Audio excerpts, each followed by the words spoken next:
जय देवभूमि, जय उत्तराखंड। एक बार फिर से स्वागत है आपका मेरे YouTube चैनल पर। और ये काट के लाए हैं हम बांस के बम्बू, और इनको हमने 4 टुकड़े इसके बनाए हैं। और तो पहाड़ी औजार हैं हमारे हाथ में है बासुला, जो टहनी है वो सीधे जाए, इसके साथ इसको बांध के सीधा किया जाएगा। पूरा सरकारों पर ही डिपेंड है, हम ही तो सरकार है। बिल्कुल। एक पेड़ काटते हैं तो उसके बदले 10 पेड़ लगने चाहिए। अगर एक अनुमान लगाएं, अगर एक व्यक्ति एक पेड़ काट रहा है तो भारत की जनसंख्या इतनी है तो कितने पेड़ काट रहे हो। मंदिर का सौंदर्यीकरण हो, यहाँ अच्छे अच्छे पौधे हो और एक शांति का वातावरण बना रहे, इसके लिए प्रयास कर रहे हैं। आके बैठते हैं तो ऐसे पवित्र धाम, और ये कहते हैं सिर्फ द्वापर युग में स्वयं यहाँ पर विराजमान हुए थे। अगर आपको रात को रहने का मौका मिलता है तो यहाँ इनकी शक्तियों को आप देखने का मौका मिलेगा। सभी मित्रों को एक बार फिर से मेरा प्रणाम। और आज के ब्लॉग की शुरुआत करते हैं सुबह 8 बजे से। तो शिवालय में चला हुआ है हमारा ट्री गार्ड लगाने का, पहाड़ी हर्बल ट्री गार्ड। और दादी कह रहे हैं हर्बल ट्री गार्ड लगा रहे हैं। और ये काट के लाए हैं हम बांस के बम्बू, और इनको हमने 4 टुकड़े इसके बनाए हैं। और इस तरीके से, क्योंकि हमारे पास आर्थिक कमी होने के कारण हम अपने प्राकृतिक संसाधनों से ये ट्री गार्ड बना रहे हैं, जिसमें लगे हुए हैं हमारे कुंदन दा, सुरेश दा, ये दोनों इसको अभी गार्ड हैं। उसके बाद फिर इसमें फ्रेमिंग की जाएगी चारों ओर से।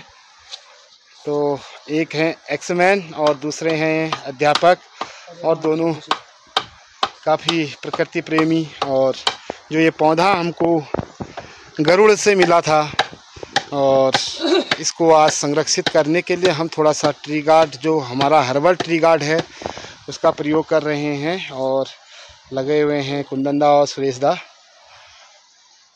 तो 5 डंडे गाड़ रहे हैं सबसे पहले हम इसमें, उसके बाद फिर इसका फ्रेम बनाते हैं। तो पहाड़ी औजार हैं हमारे हाथ में है बासुला और बड़ियाठ आरी, तो और सापाऊ। तो ज्यादा आसाम में होता है तो इसलिए खुगरी का भी प्रयोग किया जाता है। हाँ, खुगरी का भी प्रयोग किया जा रहा है। खुगरी है कहाँ? खुगरी एक्स फौजी में नहीं है, और खुगरी लेके आए हैं। हाँ, खुगरी की ट्रेनिंग भी होती है फौज के अंदर। तो पेड़ को थोड़ा सहारा दिया जा रहा है कि उसको बेल, उसकी जो टहनी है वो सीधे जाए, इसके साथ इसको बांध के सीधा किया जाएगा। किसे बांध है? एक रस्सी चाहिए, इसको काट लो दाजू। तो अब बन रहा है इसका घेरा फ्रेम। तो दोनों भाई लगे हुए हैं, थोड़ा सा मैं भी मदद करता हूँ, पर हल्की सी ब्लॉग भी बनानी है, आप लोगों को दिखाना है कि ऐसे भी फ्रेम बन सकता है, कम संसाधनों में बढ़िया कार्य हो सकता है दाजू।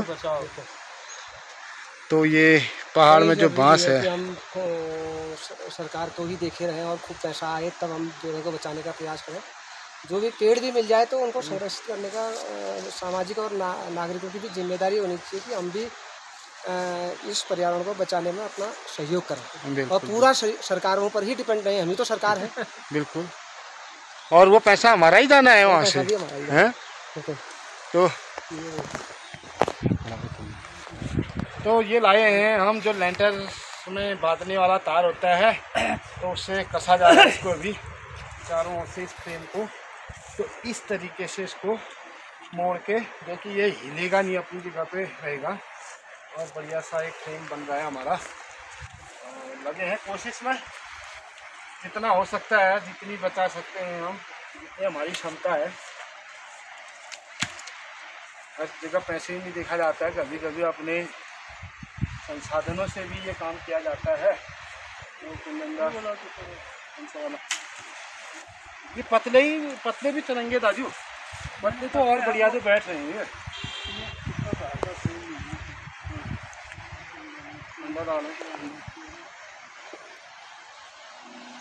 इस तरीके से एक बम्बू जो है अंदर की ओर, और एक दूसरा बाहर आएगा, तीसरा फिर अंदर जाएगा, इस तरीके से।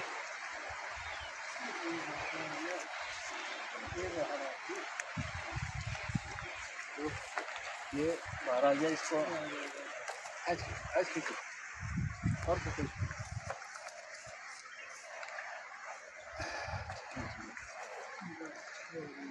मैं बाहर लाओ उसको, ये भी बाहर है, ये बाहर है। इस प्रकार से अगर खुद भी सहयोग करते रहेंगे तो अपनत्व का भाव बना रहेगा, और जब भी लगेगा कि ये पेड़ पर कोई बीमारी लग रही है या समस्या आ रही है तो उसको बचाने का प्रयास समूह द्वारा, जनता द्वारा किया जाएगा। जो भी अपनी भागीदारी समझता है, भारत का नागरिक होने के नाते पर्यावरण को बचाने के लिए हर किसी की जिम्मेदारी है, चाहे वो नागरिक हो या कोई कर्मचारी हो, हर किसी को पर्यावरण से तो हर प्रकार का बेनिफिट होता है। इससे पर्यावरण बचाने की पहले मुहिम होनी चाहिए। अधिक से अधिक पेड़, अगर हम एक पेड़ काटते हैं तो उसके बदले 10 पेड़ लगने चाहिए। अगर एक अनुमान लगाएं, अगर एक व्यक्ति एक पेड़ काट रहा है तो भारत की जनसंख्या इतनी है तो कितने पेड़ कट रहे होंगे। तो हर व्यक्ति भी अगर 10 पेड़ का भी नाम बताओ। हाँ, तो ये हमने लगा रखा है रुद्राक्ष, और शिव मंदिर है। शिव मंदिर में रुद्राक्ष का होना बहुत ज़रूरी है। और इसमें ये हमको हमारी ये भतीजी है चंद्रा मेहता, तो जो गरुड़ विकास खंड में उनके द्वारा ये पौधा हमको दिया गया है, और इस पौधे को संरक्षित करना हमारी जिम्मेदारी है। और भविष्य में इसमें अगर रुद्राक्ष लगते हैं तो एक बहुत बड़ी उपलब्धि होगी हमारे लिए कि हमने इसको संरक्षित करके आज ये हमको रुद्राक्ष दे रहा है। तो ये रुद्राक्ष की कीमत आप लोग जानते हैं हमारे वैदिक धर्म के अनुसार क्या है रुद्राक्ष का महत्व। तो इसलिए कोशिश में लगे हैं, जैसे भी हो इस मंदिर का सौंदर्यीकरण हो, यहाँ अच्छे अच्छे पौधे हो और एक शांति का वातावरण बना रहे, इसके लिए प्रयास कर रहे हैं।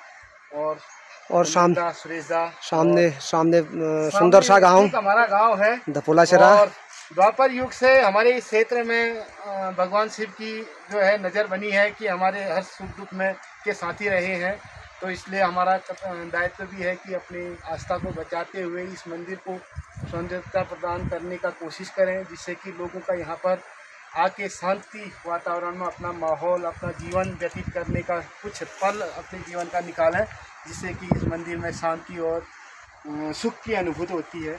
और हम लोगों का कभी अगर मन भारी हो रहा है तो हम ऐसी जगह पर आके बैठते हैं, तो ऐसे पवित्र धाम। और ये कहते हैं शिव द्वापर युग में स्वयं यहाँ पर विराजमान हुए थे और एक जागृत रूप में भगवान शिव यहाँ पर हैं। तो तब हमारी एक असीम आस्था रही है इस क्षेत्र की, और बहुत दूर दूर के लोग यहाँ पर जलाभिषेक करने के लिए आते हैं सावन और माघ के महीने में। और आस्था क्या एक परम धाम है हमारे लिए। हम वैसे केदारनाथ बद्रीनाथ नहीं जा पाते, पर हमारे लिए यही केदारनाथ है, यही बद्रीनाथ है। और आप लोग आइए, कभी दर्शन कीजिए इस साक्षात गोपेश्वर महादेव का, जो अभी भी जागृत रूप में है। कभी अगर आपको रात को रहने का मौका मिलता है तो यहाँ इनकी शक्तियों को आप देखने का मौका मिलेगा।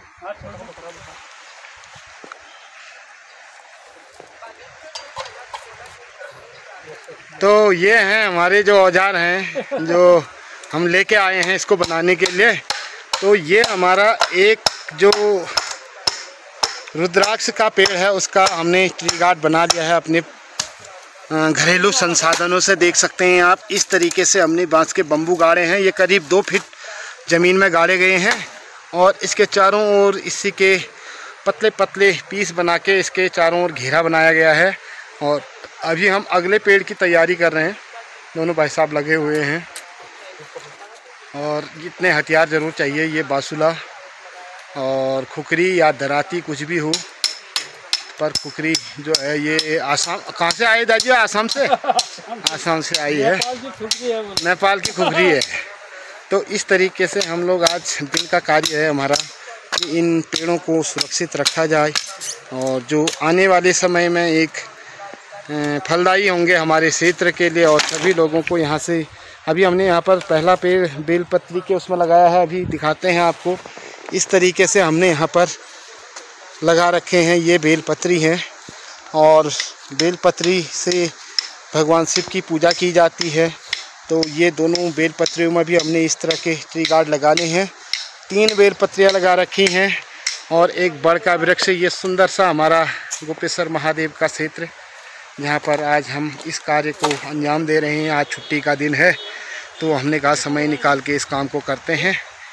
तो दोनों भाई साहब हमारे लगे हुए हैं साथ में। तो ये बन चुके हैं हमारे ट्री गार्ड। अब इसके बाहर से लगाई जाएगी जाली और तो काम हमारा अंतिम चरणों पर है। तो यहाँ पर भी ये ट्री गार्ड बना दिया गया है। छोटे हो रहे हैं पौधे और इसके बाद से जाली लगा दी जाएगी। तो ये है पीपल का वृक्ष और यहाँ पर है बड़ का वृक्ष। तो अभी पूरा ट्री गार्ड बना के उसके बाद चलते हैं घर को खाने के लिए। तो ये है बेलपत्री का।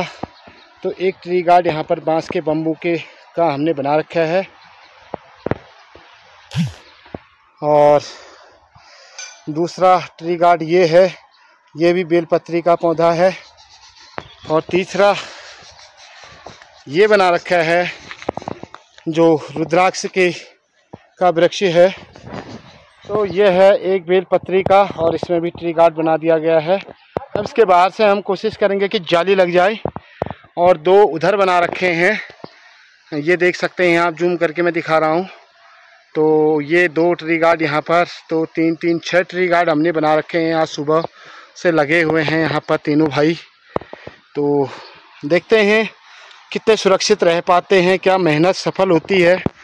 और यहाँ काम करने का एक मुख्य कारण यह भी है कि लोगों का जुड़ाव, जो यहाँ से लोग बाहर गए हैं, ये एक प्रमुख माध्यम भी है यहाँ पर लोगों का जुड़ने का। जो अपने हमारी देवभूमि कहा जाता है, देवभूमि के लोग देवताओं को पूजने के लिए ज़रूर आते हैं साल में एक बार घर। तो ये एक मिलन का माध्यम भी है।